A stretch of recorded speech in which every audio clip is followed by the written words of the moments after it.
Porquanto, tendo conhecimento de Deus, não o glorificaram como Deus, nem lhe deram graças. Vamos ler um pouquinho sobre dar graças. Os homens hoje são ingratos. Irmão, que nós não sejamos ingratos. Pedro falou isso várias vezes nas mensagens dele. Nós murmuramos demais. Que tal começar a agradecer a Deus? A Bíblia fala em 2 Tessalonicenses capítulo 5, em tudo dai graças. Em tudo dai graças. Pela lógica, não tem nada que dar graça, tem que reclamar mesmo. Mas em tudo dai graças. Eu já contei para vocês a história no passado, de ir para o aeroporto, tinha que pegar um voo para a Bolívia. Já estava saindo de casa meio atrasado. E daí, chega um irmão para pedir comunhão. Eu disse, irmão, não posso, tem que ir para o aeroporto atrasado já. Não, pelo amor de Deus. O irmão começou a chorar. Começou a chorar. Tá aí, eu entrei lá e ele me segurou uns 40 minutos. Eu ia chegar atrasado para o aeroporto. Acabou os 40 minutos de comunhão, orei com ele e tudo, ele foi embora feliz. Peguei o carro e eu reclamei no caminho. Ó Senhor Jesus, estou atrasado. Ó Senhor, estou atrasado. Mas Deus falou, não reclame, agradeça. Ó, obrigado Senhor. Pelo menos a gente orou com esse irmão e assim por diante. Daí cheguei na Marginal Tietê, começou a chover. E o congestionamento ficou, então houve congestionamento. O trânsito não se movia. Daí lá para frente um pouquinho, eu ouvi lá, tum tum, tum tum. Ih, parei o carro no acostamento, tinha furado o pneu. Na chuva, eu vestido para a viagem, já atrasado para ir ao aeroporto, ia perder o avião. Daí eu saí, eu olhei o pneu furado. Daí eu falei para Deus, Deus, você tem um senso de humor muito grande. Um senso de humor. Eu dava vontade de pegar e dar pontapé naquele pneu lá. O que está acontecendo? Tudo por causa daquele irmão. Pá! Não, naquele momento eu disse, obrigado Senhor. Obrigado Senhor. Daí eu peguei um macaco, troquei o pneu e fui para o aeroporto. Quando eu cheguei lá, pela lógica não iria embarcar, mas pela fé ainda fui ao balcão. E para minha surpresa, ainda estava aberto o check-in. Daí me informaram que por causa da chuva, todos os voos se atrasaram. E eu fiz o check-in e ainda viajei. Em tudo dai graças. Não reclamem. Não reclamem. Vocês todos já conhecem aquela história de um cara que reclamava que não tinha dinheiro para comprar um sapato novo. O sapato dele está muito velho. Reclamava, até que andando viu um homem sem pé. Sem pé. Daí ele parou de reclamar. Obrigado Senhor, não tenho um sapato novo, mas ainda tenho meus 2 pés. Vamos agradecer o Senhor. Agradecer o Senhor. Então aqui, os incrédulos não dão graças. Então vamos lá, Mateus 5,45. Para que vos torneis filhos do vosso Pai Celeste, porque Ele faz nascer o seu sol sobre maus e bons, e vir chuvas sobre justos e injustos. Toda manhã, Deus envia o sol, que às vezes faz chover. Não importa se você é justo ou injusto, se você é bom ou mal, Deus é bondoso. Vamos agradecer a Deus por isso. Atos 14, 15, 17 nós já lemos. Agora 1 Timóteo 6, 17. 1 Timóteo 6, 17. Exorta aos ricos do presente século, que não sejam orgulhosos, nem depositem a sua esperança na instabilidade da riqueza, porque pode desaparecer de uma hora para outra, mas em Deus, que tudo nos proporciona ricamente para o nosso aprazimento, para o nosso desfrute. Tendo comida para comer, agasalho, tendo um teto, vamos agradecer ao Senhor. Vamos agradecer ao Senhor. Não reclame da comida. Jovens, não reclame da comida. Ô mãe, filé mignon de novo? Por favor, jovens. Por favor, jovens. Ou picanha de novo? Não reclamem. Procurem ver aquelas imagens das crianças africanas sem comida, sugando o seio da mãe, seio seco, sem leite já. Leiam sobre as crianças lá do Haiti que fazem bolachas de barro para matar a fome. Comem barro, bolachas para fingir que é bolacha para comer. Não desperdicem comida. Ponha no prato que você pode comer. Nunca jogue a comida no lixo. Se você não sabe se a comida é boa, põe um pouquinho e prove, para não ter que jogar fora. Vamos apreciar o que Deus nos dá. Isso, irmãos, é fator de bênção para Deus. Estamos falando de ofertas. Agradeça ao Senhor o que você tem. Procure gerenciar bem o dinheiro que Deus te deu.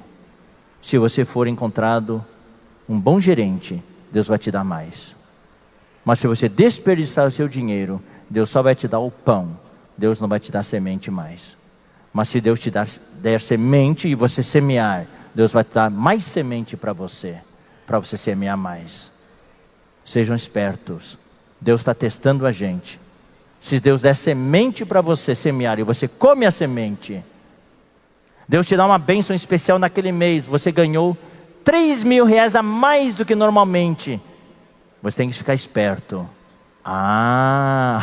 Nessa não caio, ó Senhor, já sei. Você me deu isso aqui para eu semear. Se você não for esperto, você vai comprar aquele TV de plasma que você sempre quis. Deus vai dizer, eu testei você e você comeu a minha semente. No mês que vem não vai ter mais. Mas se você semear, Deus vai te dar mais ainda. Eu falo isso de experiência pessoal. Irmãos, eu não posso dizer para vocês quanta bênção recebi do Senhor por ter semeado. Poderia contar história após história. Louvado seja o Senhor. Sejam espertos, irmãos. Não desperdicem. E Tiago 1,17. Tiago 1,17, nós já lemos, mas vamos ler de novo. É um versículo só. Toda boa dádiva e todo dom perfeito são lá do alto, descendo do Pai das luzes, em quem não pode existir variação ou sombra de mudança. Vamos ser agradecidos ao Senhor. Voltemos para Romanos 1:20, aqui fala, claramente se reconhecem, claramente se percebem, desde o princípio do mundo. Nós estamos no versículo 21. Portanto, tendo conhecimento de Deus, não o glorificaram como Deus, nem lhe deram graças, antes se tornaram nulos. Nulos quer dizer o quê? Vazios, vãos, na sua cabeça, fúteis, insensatos, como em Efésios 4:17. Efésios 4:17 fala o quê? Efésios 4:17 fala, isto portanto digo e no Senhor testifico, que não mais andeis como também andam os gentios, na vaidade, no vazio, na futilidade, na insensatez dos seus próprios pensamentos. É cabeça oca. Não sejamos cabeças ocas. Futilidade, insensatez, vaidade, vazio aqui na cabeça. Não vamos ser nulos em nossos próprios raciocínios, porque se for assim, o nosso coração insensato vai ficar escuro e a luz vai desaparecer. Versículo 22, inculcando-se por sábios, tornaram-se loucos. Essas pessoas se acham sábias, inteligentes, conhecem tudo, mas é loucura para Deus. 23, e mudaram a glória do Deus incorruptível em semelhança da imagem de homem corruptível, bem como de aves, quadrúpedes e répteis. Ou seja, Deus é invisível, Deus é incorruptível. Deus falou no seu primeiro mandamento que nós não devemos ter ídolos. Não devemos fazer imagem de escultura. E todas as religiões fazem imagem de escultura. Substituíram Deus por imagens. Imagem de homem corruptível, como de aves, bem como de aves, quadrúpedes e répteis. Você pode ver todas as religiões pagãs, e até mesmo hoje, no catolicismo, no espiritismo, um monte de coisas. Nas religiões afro, tudo tem imagem. Isso, irmãos, é idolatria. Abandonaram a Deus. Jeremias 2,11 diz: houve alguma nação que trocasse os seus deuses, ainda que não fossem deuses? Todavia meu povo trocou a sua glória, letra maiúscula, por aquilo que é de nenhum proveito. Então o homem hoje mudou a glória do Deus incorruptível em semelhança da imagem de homem incorruptível, bem como de aves, quadrúpedes e répteis. Queridos irmãos, eu quero falar algo aqui, porque frequentemente irmãos nos procuram. Irmão, tenho pesadelos em casa, não consigo dormir, tenho pesadelos, eu vejo vultos.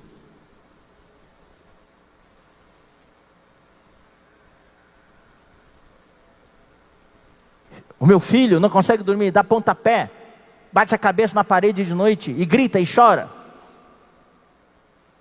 A primeira pergunta que a gente faz para esses irmãos, é quase 100% dos casos, é certo. A gente pergunta: tem alguma imagem na sua casa? Tem algum crucifixo? Tem algum livro, alguma camiseta com dragão, ou com dizeres estranhos, ou com a cruz invertida?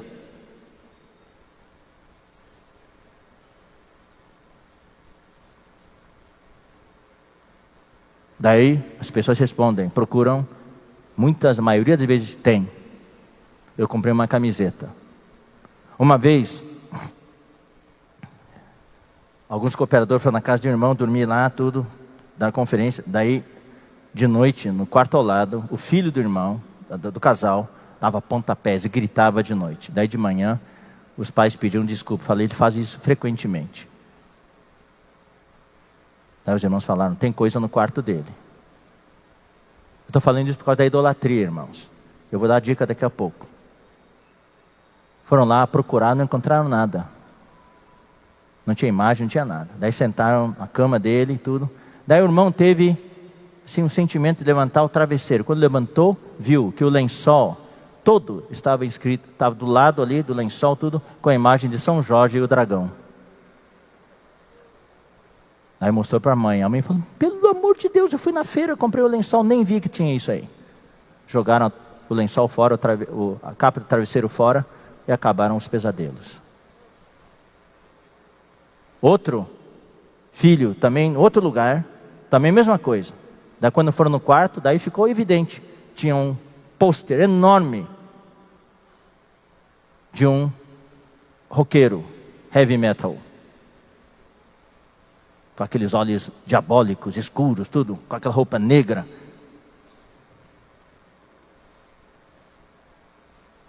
A Bíblia diz o que, irmãos? A Bíblia, vamos ler, Apocalipse 9:20. Deus quer salvar o homem da idolatria. Eu vou explicar por que a idolatria é perigosa. Nós não temos ídolos, mas muitas vezes nós escondemos ídolos sem querer. Eu não estou falando só ídolo de gostar de fazer certa coisa, não estou falando isso, estou falando ídolos de verdade, sem querer. Apocalipse 9:20.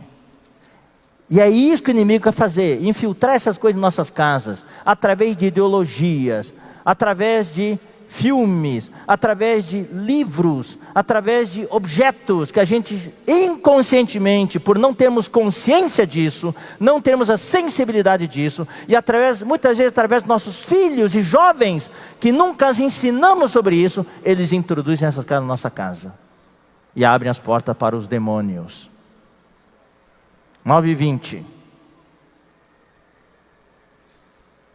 Os outros homens, aqueles que não foram mortos por esses flagelos, não se arrependeram das obras das suas mãos, deixando de adorar os demônios e os ídolos de ouro, de prata e de cobre, de pedra e de pau, que nem podem ver, nem ouvir, nem andar. Isso vai durar até o tempo de Apocalipse. A humanidade está indo por aí. E se nós não tomarmos cuidado, se infiltra na igreja. Vamos ler agora 1 Coríntios 8:4. 1 Coríntios é o livro que trata desses assuntos da idolatria. Era um problema sério na igreja em Corinto. No tocante à comida sacrificada a ídolos, sabemos que o ídolo de si mesmo nada é no mundo, e que não há senão um só Deus. O ídolo em si não é nada, aquela estátua não é nada. Eu gosto muito de comer cachorro quente. Então uma vez eu descobri que os pãezinhos de cachorro quente, aquelas bisnaguinhas, os melhores que eu já comi, eram fabricados pelos espíritas. Daí os irmãos falando, vou comprar mais.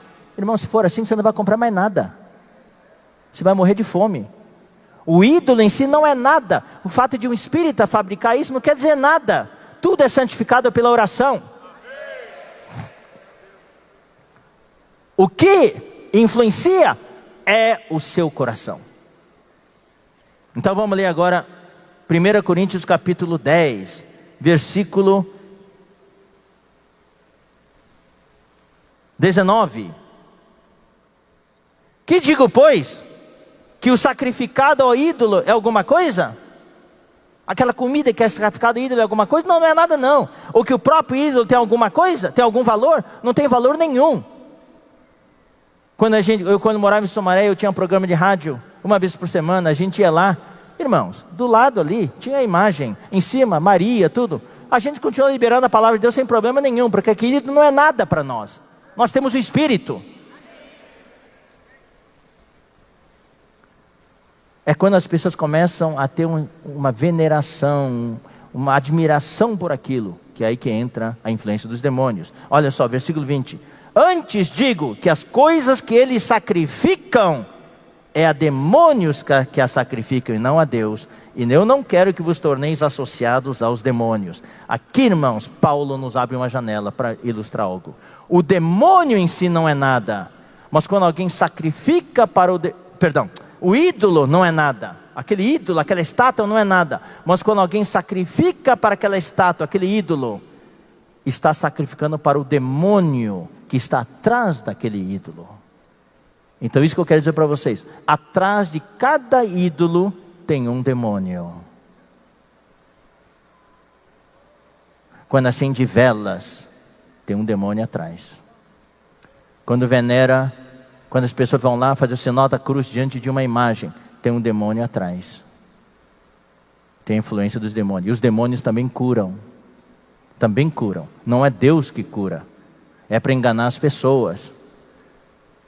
Agora eu vou falar um pouquinho sobre a influência que isso tem sobre os santos. Raramente nós temos essa oportunidade para falar isso para os irmãos. Nós temos entre nós irmãos com espírito forte. Mesmo que haja em casa um prato chinês, um jogo de prato chinês com dragão em cima, porque os pratos chineses são com dragão. O irmão Dong, quando a gente era bem criança, eu me lembro claramente, ele foi convidado na casa de um irmão e serviram comida nos pratos com dragões. O irmão Dong falou, e eu me lembrei disso, irmãos, é bom não usar esses pratos. Quebre esses pratos, para não dar espaço para o inimigo. O dragão é símbolo do inimigo. As coisas chinesas estão cheias de dragão. Irmãos, não comprem tudo que é chinês. Eles fazem negócio da China, você não. Muitas vezes vão vender coisas de dragão para você, coisas de idolatria. Não comprem camiseta com letras chinesas, palavras chinesas, sem saber o que está escrito. Pode ser uma coisa da idolatria. Uma vez a minha mãe estava andando lá aqui no Brasil, de carro ali, daí passou um rapaz com uma camiseta aí, chinês, andando assim, pá, com a letra chinesa. Minha mãe morreu de rir, deu gargalhadas. Eu disse, o que foi, mãe? Sabe o que está escrito na camiseta dele? O rei do torresmo. Esse chinês põe uma coisa que não tem sentido nenhum, e põe lá e o pessoal brasileiro compra e fica tudo lá. O rei do torresmo. Mas tem pessoas sensíveis, e quando é visita na casa desses irmãos, encontra objetos. E quando jogam fora esses objetos, seja um lençol, seja uma camiseta, seja um crucifixo, uma correntinha que a avó deixou, está no fundo do baú, tem influência. Tem irmãos que não têm influência, eles são fortes, o espírito deles está blindado, mas tem irmãos, a maioria dos irmãos tem sensibilidade, e começa a ter sonho de noite, pesadelo e assim por diante. Isso chama fazer limpeza, isso chama limpar o passado. Tem irmãos que eram espíritas antes, e tem aquelas roupas do espiritismo ainda guardado no guarda-roupa, não usa mais, está lá. E isso abre portas para o inimigo. Tatuagens abrem porta para o inimigo. A Bíblia fala claramente que é uma prática demoníaca marcar o corpo. Dá para remover a tatuagem. Dói um pouco, mas com laser dá para remover. Nós temos que fazer uma limpeza. Hoje o inimigo ataca de todos os lados. Uma vez nós fomos na casa de um casal, num outro país. E daí a irmã, a esposa do irmão responsável, falou, todas as noites, às 3 da manhã, ela acorda com um pesadelo. E ela levanta para orar. O que ela vê? Ela vê uma figura demoníaca aparecendo para ela, acordando ela para ela orar. Acorda para orar, uma figura demoníaca. E estávamos hospedados lá, Roberto Graner, eu e outro irmão. Daí eu falei, irmã, tem alguma coisa nessa casa? Ele falou, Esdras, não tem. Nós sabemos que não deve ter. Nós somos da igreja já há mais de 20 anos, não tem. Daí o irmão que estava conosco, estava hospedado no quarto do filho, falou, irmã, eu vi uma coisa na mesa do seu filho. A irmã falou, o que é? Aquele jogo, aquele baralho com as figuras do Yu-Gi-Oh! Que a Globo exibiu um bom tempo na televisão, aquelas figuras demoníacas. Daí ele trouxe aquele baralho, aquelas cartas, e quando a irmã abriu assim, falou, está aqui ó, o que eu vejo todos os dias. Uma das figuras é que ela via todos os dias. E daí nós tínhamos que viajar. Daí nós falamos para essa irmã e para o marido, tem que queimar, mas não é você que tem que queimar, ele tem que queimar. Daí nós fomos, viajamos, depois ela mandou uma mensagem. Eles pegaram jogo de cartas, e falaram que o filho estava com um comportamento muito estranho ultimamente. Daí eles foram para o quintal do fundo, pegaram aquelas cartas, jogaram gasolina em cima, atearam fogo e não pegava fogo. Não pegava fogo. Daí jogaram mais gasolina, tentaram, finalmente pegou fogo. Daí quando pegou fogo, começou a queimar o filho, de repente, o negócio saiu de mim, ele falou. Irmão, não estou contando historietas. Estou falando, irmãos, no tempo do fim, essas influências demoníacas vão aumentar. E nós precisamos nos guardar.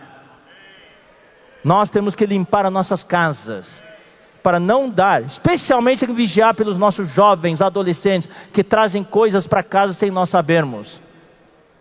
Nós temos que aperfeiçoar os nossos filhos, falar a palavra de Deus para eles, vaciná-los, inoculá-los, imunizá-los. Seguindo adiante, versículo 24. Por isso Deus entregou tais homens à imundícia, pelas concupiscências de seu próprio coração, para desonrarem o seu corpo entre si. Irmãos, isso aqui é a ira do abandono. Pelo fato de o homem ter abandonado a Deus, de maneira consciente, Deus então retirou deles a sua restrição, a sua graça limitadora, e entregou os homens para estarem ao seu próprio destino. E quando o homem fica no seu próprio destino, daí as influências demoníacas e diabólicas entram e tomam controle do homem. Isso é o que está acontecendo no mundo de hoje. Por isso, irmãos, eu quero dizer, urge pregarmos o Evangelho. Precisamos salvar este mundo. Estamos revivendo os tempos de Noé. Estamos revivendo os tempos de Sodoma e Gomorra. Por isso que a Bíblia fala, como foi nos dias de Noé, como foi nos dias de Sodoma e Gomorra, assim serão os dias do tempo do fim. Assim será na vinda do Filho do Homem. Deus entregou tais homens. Tome nota desse versículo, nós não vamos ter tempo para ler. Leiam Salmo 81, versículos 11 a 12. Leiam Provérbio 1, versículos 23 a 31. E leiam Oséias 4, 17. Essas 3 passagens mostram que quando um homem escolhe conscientemente abandonar a Deus, Deus entrega esses homens ao seu próprio destino. Daí que acontece? Quando o homem fica a seu próprio destino, toda espécie de degradação, de corrupção humana entra. Daí o ser humano começa a desonrar o seu corpo entre si, homens com homens e mulheres com mulheres. Pois eles mudaram a verdade de Deus em mentira, Verdade aqui, irmão, significa realidade. Mentira é falsidade. O mundo hoje é totalmente falso. Não acreditem nas propagandas, no que prometem. É falsidade. É tudo ideologia. Não tem realidade. O único que é real é Cristo. Só na igreja temos a realidade. Até mesmo hoje, desculpe falar assim, irmãos, em várias igrejas cristãs, o que existe não é a realidade. São os ismos, o misticismo, a superstição, o gnosticismo. Tem certos ares de idolatria, o algodão ungido, a caneta ungida, o sal, a arruda. Coisas supersticiosas. O homem depende mais de objetos. Na sociedade norte-americana, as elites culturais, as celebridades não creem em Deus, mas creem nos duendes, nos gnomos. Existe hoje o culto a anjos. Culto a anjos. Anjo isso, anjo aquilo, anjo da guarda aqui, anjo da guarda lá. Mas não creem em Deus. Isso é o que está entrando hoje. Cuidado com as ideologias. Jovens que estão nas universidades, cuidado com as ideologias. Cuidado com as filosofias. Isso faz balançar a sua fé. Se você não tem um firme fundamento da palavra de Deus, a sua fé vai balançar. Pois eles mudaram a verdade de Deus em mentira, adorando e servindo a criatura em lugar do Criador, o qual é bendito eternamente. Amém. Por causa disso, os entregou Deus a paixões infames. Porque até as mulheres mudaram o modo natural de suas relações íntimas por outro, contrário à natureza, o lesbianismo. Está aqui, irmãos. A Bíblia é atualíssima. A Bíblia já previu. Hoje, mulher casa com mulher. E a coisa mais aceita. As pessoas, celebridades, são casadas com mulheres, mulheres com mulheres. Semelhantemente, os homens também, deixando o contato natural da mulher, em vez de casar com mulher, o homem casar com mulher, se inflamaram mutuamente em sua sensualidade, cometendo torpeza, homens com homens, e recebendo em si mesmos a merecida punição do seu erro. Essa punição são as enfermidades. O AIDS é um deles. É uma dessas enfermidades. Hoje, homem casando com homem, especialmente em Hollywood, isso é moda, mulher com mulher, homem com homem. Âncoras de noticiários. Em São Paulo, fico no hotel, esperando os irmãos me pegar para a conferência lá em São Paulo. Quando espero lá, vejo homens com mãos dadas cruzando a rua. Nós estamos vivendo hoje o clima de Sodoma e Gomorra. E se nós não tomarmos cuidado, irmãos, vamos ser contaminados. O que o olho vê frequentemente, irmãos, se torna algo normal. E para os nossos jovens, muitas vezes, se nós não os educarmos, não os instruirmos, ensinarmos, para eles vão ser a coisa mais natural. Graças ao Senhor pela conferência de adolescentes e jovens, que está revertendo, irmãos, a tendência. Porque nas primeiras enquetes que nós fizemos, ficamos assustados. Como para um bom percentual de adolescentes, o homossexualismo era a coisa mais natural. Mas agora já está mudando. Porque foram vacinados com a palavra de Deus. Nós precisamos da vacina da palavra de Deus. Eu quero dar uma pequena orientação, irmão. Eu sei que o tempo está passando, mas eu preciso dar essa orientação com relação ao homossexualismo. Mais e mais nossas reuniões, se nós abrirmos, pregarmos o evangelho, podem aparecer pessoas homossexuais. Como nós tratamos pessoas homossexuais? Da mesma maneira que nós tratamos um assaltante, da mesma maneira como tratamos um ladrão, da mesma maneira que tratamos uma pessoa em adultério, uma pessoa fornicária. Todo pecador precisa da salvação de Deus. Um assassino não é um pecador melhor que um pecador homossexual. Nós temos a tendência hoje de separar os homossexuais numa classe separada. Não, se você ler 1 Coríntios capítulo 6, Efésios capítulo 5, e Gálatas capítulo 5, você vai ver, todas estão na mesma categoria, e ainda estão na mesma categoria que os maledicentes. Você fala mal dos irmãos, você fala mal da liderança, você fala mal da igreja. Para Deus é a mesma coisa que ser um homossexual, que ser um assaltante, que ser um homicida. É a mesma coisa. Não vão herdar o reino de Deus. Não façamos acepção de pessoas. Deus odeia o pecado, mas Deus ama o pecador. 1 Coríntios 6 no final fala: tais fostes alguns de vós. Ou seja, a libertação. Uma pessoa que é alcoólatra, a libertação. Uma pessoa que é dependente químico, a libertação. Uma pessoa que é fornicária, a libertação. E uma pessoa que é homossexual, a libertação. Graças ao Senhor pelo aconselhamento que temos hoje na igreja, pelo SASE. Nesta conferência teve vários aconselhamentos, e nós queremos rogar às lideranças das igrejas, pelo menos 1 ou 2 irmãos ou irmãs em cada igreja tem que se especializar em aconselhamento. E vamos dar cursos através do Instituto, cursos de aconselhamento à distância, para nós aprendermos. Há uma necessidade hoje. Agora, uma pessoa que é assaltante entra no nossa reunião, ele se dá conta que precisa receber Jesus, nós recebemos ele, mas ele não pode assaltar ninguém no local não.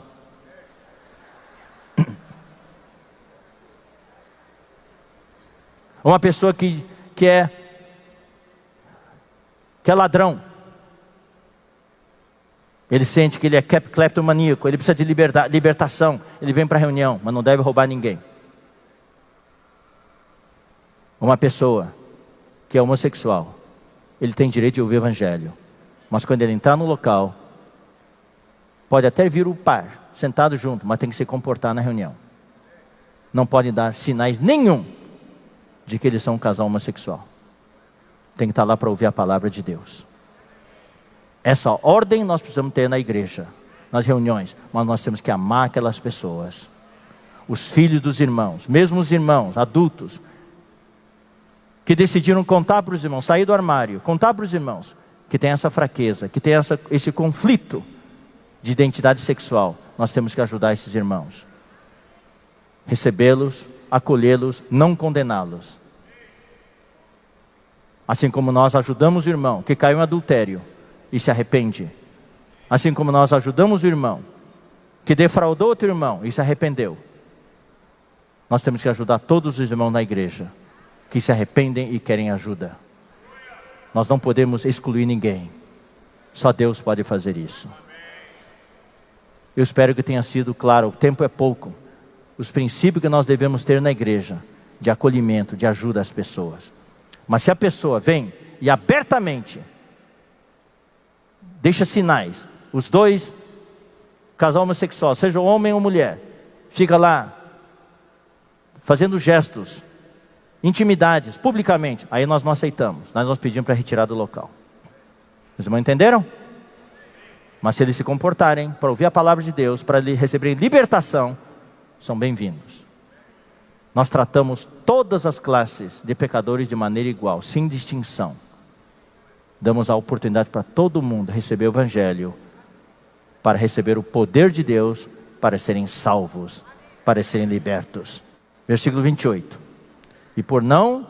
E por haverem desprezado o conhecimento de Deus, o próprio Deus os entregou a uma disposição mental reprovável para praticarem coisas inconvenientes. Não é Deus que faz isso. Deus simplesmente os abandonou, tirou a restrição e deixou esses homens à própria vontade. Daí começa a praticar coisas inconvenientes, cheios de toda injustiça, malícia, avareza e maldade. Queridos irmãos, essas coisas não é só deles não. Algumas dessas coisas são praticadas no nosso meio, que somos irmãos. Possuídos de inveja, homicídio, contenda, dolo, malignidade, sendo difamadores, caluniadores. Existe calúnia na igreja, sim. Existe inveja na igreja. Existe contenda na igreja. Aborrecido de Deus. Deus detesta essas coisas. Insolentes, soberbos, presunçosos, arrogantes, inventores de males. Hoje, irmãos, o mundo está inventando coisa a cada dia. Cada dia é uma coisa maligna que é inventada. Desobedientes aos pais. Jovens, adolescentes, desobedientes aos pais. Você é desobediente aos pais? Se você está nessa onda aí. Cuidado. Começa por aí. Insensatos, pérfidos, sem afeição natural e sem misericórdia. Ora, conhecendo eles a sentença de Deus, o justo requisito do juízo de Deus, sabendo que Deus condena essas coisas, de que são passíveis de morte os que tais coisas praticam, não somente as fazem, mas também aprovam os que assim procedem. É isso que existe na mídia hoje, nos noticiários, entre as celebridades, na entrega do Oscar. Entrega do Oscar, pessoas fazem elogio, apologia dos homossexuais, do casamento do mesmo sexo, porque se eles não fizerem isso, eles vão ser boicotados, ninguém mais vai assistir o filme deles. Então eles têm que elogiar, para todo mundo aplaudir. Eles sabem que Deus condena essas coisas, mas ainda assim aprovam. Ninguém mais vive pela consciência. Irmãos, vamos manter a nossa consciência sensível. Vamos cuidar da nossa consciência. A consciência é a porta do Espírito. O Espírito tem 3 partes: consciência, comunhão e intuição. Ó Senhor Jesus.